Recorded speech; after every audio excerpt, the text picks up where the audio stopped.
Taklim, secara jujur saya sangat tertarik, saya sangat menaruh hormat pada materi yang disampaikan Pak Lim tadi tentang bagaimana kita menyikapi suatu transisi kehidupan. Dan setiap hari, setiap saat kita mengalami transisi. Setuju atau tidak, itulah realitas kita.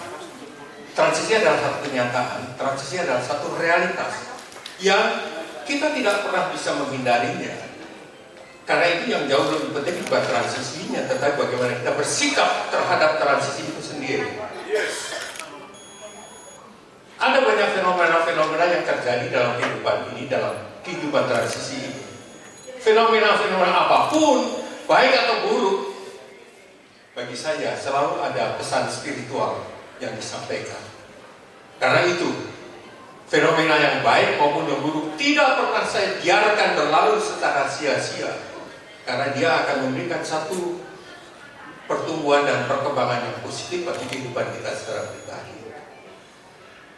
Tentu, satu hal yang harus kita lakukan adalah bagaimana kita berani untuk memaafkan apapun realitas yang kita hadapi. Karena itu pada kesempatan ini saya ingin membacakan tentang bagaimana pergumulan saya tentang bersikap memaafkan itu. Izinkan saya membacanya. Maaf Bapak Ibu, mungkin di antara Bapak Ibu ada yang tidak tahu bahwa saya sebenarnya tidak bisa melihat. Mata saya buta saat ini karena kecelakaan. Dan yang satu mungkin hanya 60% atau 60%. Tetapi dari sisa yang masih saya alami, saya tetap masih bisa bersyukur. Saya masih bisa melihat HP, saya masih bisa melihat Bapak Ibu. Dan itu sesuatu anugerah yang tidak saya harus terima. Karena itu, inilah realitas, saya tidak bisa menghindari. Maka saya selalu berkata bahwa realitas apapun yang saya alami, selalu ada pesan spiritual bagi saya. Dan saya bersyukur dalam kehidupan saya yang sebentar lagi, 2 minggu kemudian, tepat usia saya 70 tahun.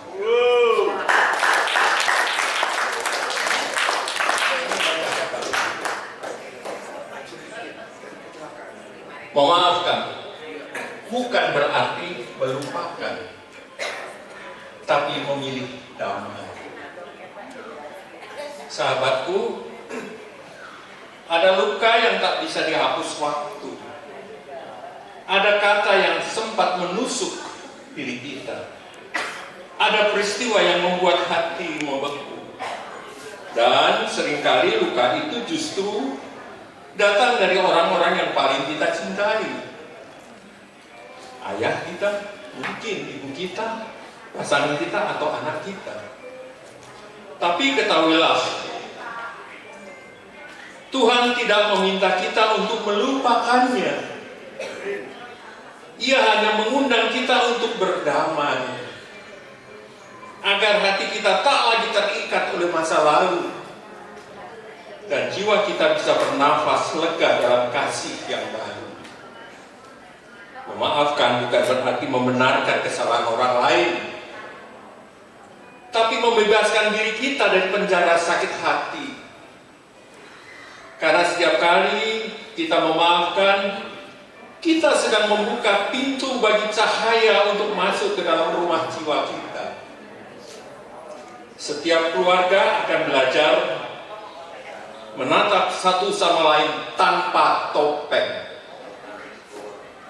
Belajar mengucap, aku memaafkan, dan aku minta maaf. Dengan air mata yang akhirnya membersihkan segalanya. Dalam setiap pelukan, dalam setiap doa yang mengalir di tepi sungai semesta, kita akan belajar bagaimana cinta sejati bukanlah tanpa luka. Cinta sejati bukanlah tanpa luka, melainkan keberanian untuk menyembuhkan luka secara bersama-sama.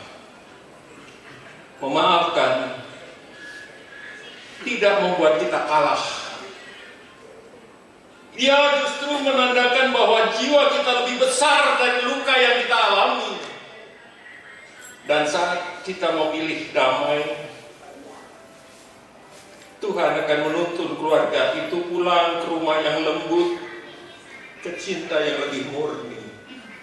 Terima kasih.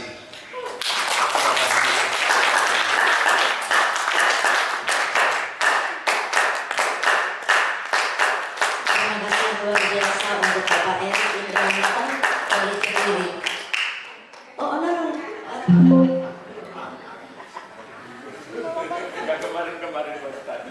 Sekarang perlu dituntun katanya. Kemarin nggak perlu dituntun. Terima kasih Pak Erik buat sharingnya yang yang sangat menyentuh ya. Tetap semangat Pak Erik, tetap optimis. Baik, selanjutnya saatnya kita masuk ke sesi yang tak kalah penting dan sangat bermanfaat, yaitu tips kesehatan dari sosok yang luar biasa yang sudah kita kenal sejak dulu.